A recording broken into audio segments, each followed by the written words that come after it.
কোনো কাজ করার পর ক্লান্ত হয়ে গেলে এর এক টুকরো মুখে দিলে মন প্রাণ জুড়িয়ে যাবে।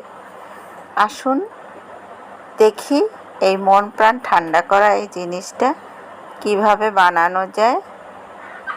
এটা বানাতে লাগবে ডাব এবং আগার আগার পাউডার।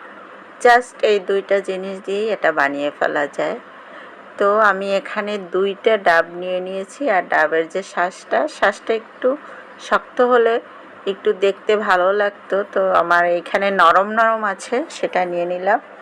তো 2টা ডাবের পানি একটা হাঁড়িতে ঢেলে নিয়েছি।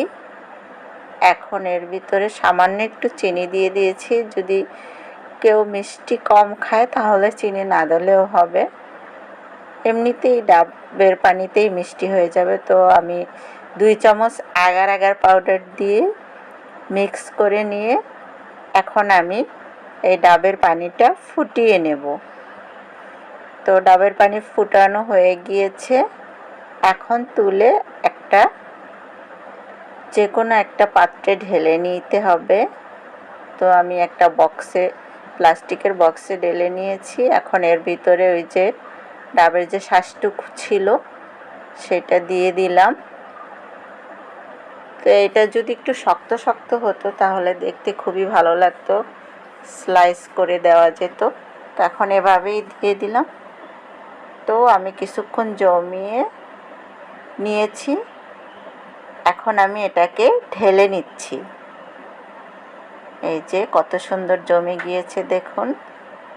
এটা ফ্রিজে রেখেও জমানো যেতে পারে, আবার বাহিরেও জমে যাবে।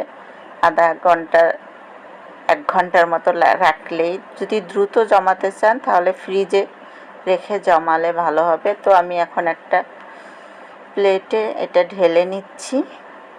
এই যে কত সুন্দর হয়েছে। তো নারকেলটা বেশি একটা দেখা যাচ্ছে না, হালকা হালকা দেখা যায়, ক্যামেরায় অতটা আসে নাই, এমনিতে খুবই সুন্দর হয়েছে। আর এটা ঠান্ডা ঠান্ডা মুখে দিলে একদম মন প্রাণ জুড়িয়ে যাবে। তো আমি একটু কেটে নিচ্ছি, কেটে দেখাচ্ছি কীরকম হয়েছে। আর এটা রমজানে ইফতারির সময় খেলে তো একদম মনটা ঠান্ডা হয়ে যাবে। এই যে কাটার সাথে সাথে আমার মেয়েটা নিয়ে নিয়েছে। খাও, মজা, খুব মজা। তো আপনারাও ঝটপট ডাব দিয়ে বানিয়ে ফেলুন মজাদার এই পুডিংটি। ধন্যবাদ।